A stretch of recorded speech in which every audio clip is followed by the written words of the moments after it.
Welcome to number 1 news. This is Mallika. ఆలు లేదు చూలు లేదు, కొడుకు పేరు సోమలింగం అని ఒక సామెత ఉంది. అంటే అసలు లేనప్పుడు కొసరు గురించి ఎందుకు అని అర్థం.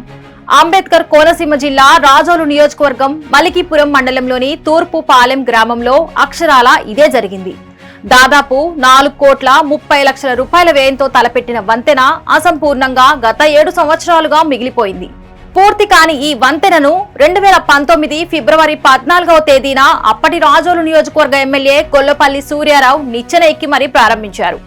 అప్పటి హోంశాఖ మంత్రి నిమ్మకాయల చినరాజప్ప, ఆర్థిక శాఖ మంత్రి యనమల రామకృష్ణుడు, జిల్లా ఇన్ఛార్జ్ మంత్రి కిమిడి కళా వెంకట్రావు, అప్పటి జిల్లా పరిషత్ చైర్మన్ గోగుల నవీన్ కుమార్, ఎంపీటీసీలు, జెడ్పీటీసీలు, ఐఏఎస్, ఇతర ఉన్నతాధికారులు పేర్లు శిలాఫలకంపై రాశారు. ఎటువంటి ముందస్తు ప్రణాళికలు లేకుండా కేవలం ప్రచార ఆర్భాటం కోసమే నాటి ఎమ్మెల్యే గొల్లపల్లి సూర్యారావు చేసిన పని ప్రభుత్వానికి కోట్ల రూపాయలలో నష్టం చేకూర్చింది. ప్రజలు కష్టపడి కట్టిన పన్నుల సొమ్ముకు ప్రజాప్రతినిధులు జవాబుదారీతనంగా ఉండాలి, లేకుంటే ఇటువంటి పరిణామాలు జరుగుతాయి. విచిత్రం ఏంటంటే ఇప్పటికీ అంటే 2026 సంవత్సరానికి కూడా ఆ వంతెన పూర్తి కాలేదు. ఎప్పటికి పూర్తవుతుందో కూడా తెలియదు. అప్పటి ఎమ్మెల్యే గొల్లపల్లి సూర్యారావు చేసిన ఘనకార్యం గురించి నేటికి స్థానికులు కథలుగా చెప్పుకుంటున్నారు. ఈ పూర్తి కాని బ్రిడ్జికి అది 2026 22వ తారీఖు మనం ఈ రోజు ఇక్కడ రావడం జరిగింది. మరి ఆ రోజున ఆంధ్రప్రదేశ్ ప్రభుత్వం జలవనరుల సిఐడి శాఖ ఇదే మీ తాత పేరు వేసి కూడా ఉండేది కాదు, అంతేనా? తర్వాత ఇక్కడ నిధులు ఎక్కడి నుంచి వచ్చారంటే గోదావరి డెల్టా ఆధునీకరణ అంచనా విలువ 4,30,00,000. తేదీ 14 చూడాలి మీరందరూ కూడా. ఇప్పుడు మనం గమనించాల్సిన అంశం ఇది. ఈ బ్రిడ్జి ప్రారంభకులు ఎవరయ్యా అంటే శ్రీ గౌరవనీయులు శ్రీ గొల్లపల్లి సూర్యారావు, రాజోలు శాసనసభ్యులు మరియు చైర్మన్ ప్రభుత్వ హామీల కమిటీ. ఏమండి, ఈయన ఈ బ్రిడ్జిని ప్రారంభించాడు. రాజోలు అప్పుడు శాసనసభ్యుడు గొల్లపల్లి సూర్యారావు. పైగా ఆయన ఇంకో చైర్మన్ ఇంకోటి కూడా ఇచ్చారు, ప్రభుత్వ హామీల పథకానికి కూడా ఇచ్చారు మహానుభావుడికి. ఈ చేసిన దానికే ఈ రకంగా దొంగతనంగా అబద్ధాలు ప్రారంభికుడికి మళ్ళీ అది కూడా ఇచ్చారు. ఆయన కాలంలో ఏమేం చేశాడో మొత్తం వెలికి తీయాల్సిన అవసరం కూడా ఉంది. ఇవాళ నాకు అదే అనిపిస్తుంది. అలాంటి వాడిని మళ్ళీ తీసుకొచ్చి ఆయన వేరే పార్టీలోకి వెళ్ళిపోతాడు, వాళ్ళ అమ్మాయిని తీసుకొచ్చి మళ్ళీ ఇక్కడ అదే తెలుగుదేశం జాయిన్ చేపిస్తాడు.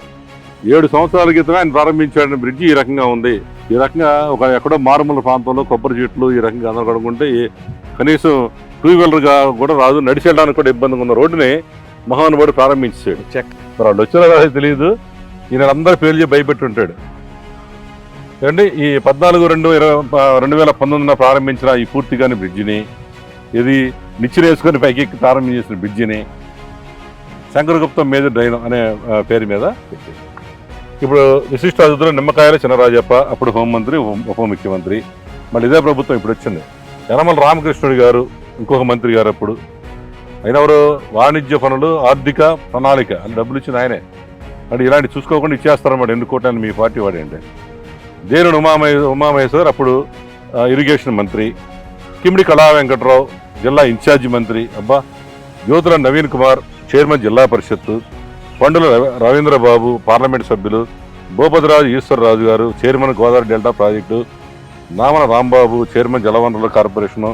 కాకి లక్ష్మణరావు ఈయన కూడా చైర్మన్ ఏఎన్సీ తాటిపాక. ఇక గుండుగోలను గంగాభవాని, ఇక లోకల్ లీడర్స్ వీళ్ళందరూ లోకల్ ఉన్న ఎంపీటీసీలు, డైరెక్టర్లు వీళ్ళని చేస్తారు.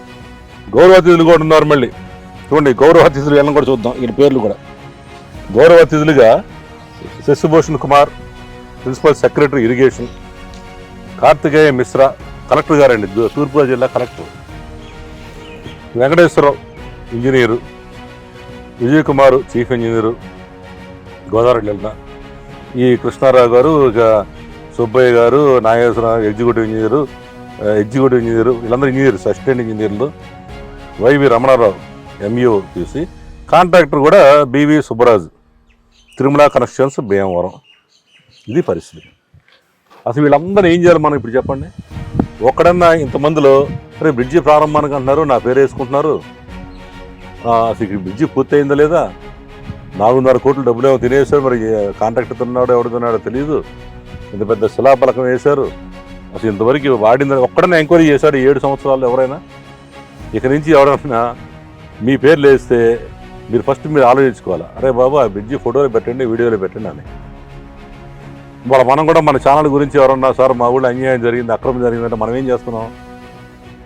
ముందుగా మన టీంని పంపించి బాబు అన్నీ షూట్ చేస్తురా, ఫలానా వేణుగోపాల్ చెప్పేది నిజమా కాదా? ఆ తర్వాత మనల్ని పంపించి ఇది పెద్ద సమస్య అయితే నేను వస్తుంటాను, నాకు అలవాటు ఇది. మరి మాకు టీవీ ఛానల్లోనే మనం ఈ రకంగా చేస్తుంటే ప్రభుత్వం నిధులతో మన డబ్బులతో మనం తిరుగుతున్నాం. ఈ రకంగా ఇంత దారుణంగా వీళ్ళు వచ్చారండి, వీళ్ళందరి మీద చర్య తీసుకోవాల్సిన పనుందిగా. ఒకసారి వీళ్ళందరి మీద లీగల్ యాక్షన్ తీసుకుంటే రెండోసారి ఎవడు ఇట్లాంటి రోడ్డుకి వెళ్ళరు, బాబు నా పేరే ఇద్దరా బాబు అని చెబుతాడు.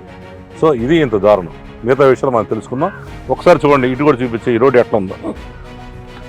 ఈ రోజుకి కూడా 2019లో ప్రారంభించిన బ్రిడ్జికి ఈరోజు దుస్థితి. నడవడానికి కూడా మన కాళ్ళు పట్ల ఇసుక మనం కూరుకుపోతున్నాయి.